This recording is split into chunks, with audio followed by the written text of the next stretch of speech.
আমি ইয়াৰ লোকাল অঞ্চলৰ মানুহে ভূপেনদাৰ শ্ৰদ্ধাঞ্জলি জ্ঞাপন কৰিছোঁ। অতি দুখৰ বিষয় এইটো। আমাৰ জুবিনদা যে এনেকা ঢুকাব আমি মানে সপোনতে ভাবিব নোৱাৰা হৈছোঁ। তেখেত গোটেই সমাজৰ কাৰণে যে ইমান ভাল চিন্তা কৰিছিল, দুখীয়া মানুহৰ কাৰণে যে চিন্তা কৰিছিল, সেইটো কাৰণেও আমি সদায় মানে কৃতজ্ঞ থাকিম। আৰু বহুত দুখৰ বিষয় যে এনেকা এজন মানে শিল্পী আমাৰ লগত নাই। সমগ্ৰ ৰাজ্যজুৰিয়ে 4 দিন ধৰি শ্ৰদ্ধাঞ্জলি জ্ঞাপন কৰা হৈছে আৰু চৰকাৰৰ ফালৰ পৰাও আৰু ভাল ব্যৱস্থাৰ কাৰণে অনুৰোধ জনালোঁ যে অহা দিনতো মানে পালন কৰা হৈছে।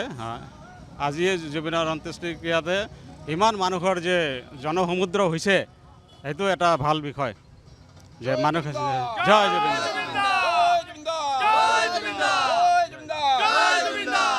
আমাৰ এইখন অসমৰ সকলোৰে হিয়াৰ আমঠি।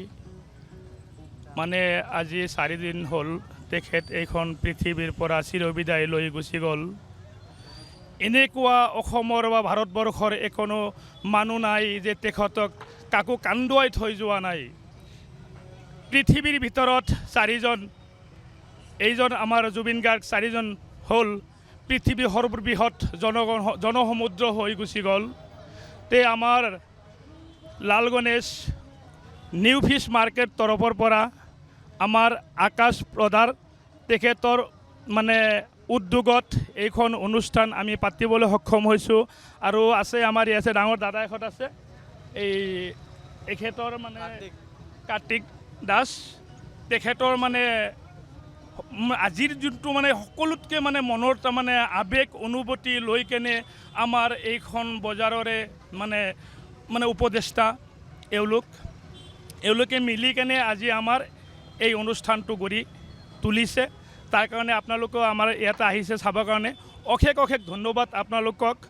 আৰু তেখেতৰ অন্তিম ক্ৰিয়াটো আমি মানে বুকুৰ ভিতৰত ভাষা নাই যে কি ভাষাৰে তেখেতক মানে আমি মানে ইটো সম্বৰ্ধনা জনাম। সেই ভাষাটো মানে ভিতৰত মানে ক'বলগীয়া নাই, মানে আছে ভিতৰত মানে ক'ব নোৱাৰা হৈ গৈছোঁ ভাষাটো তাৰমানে।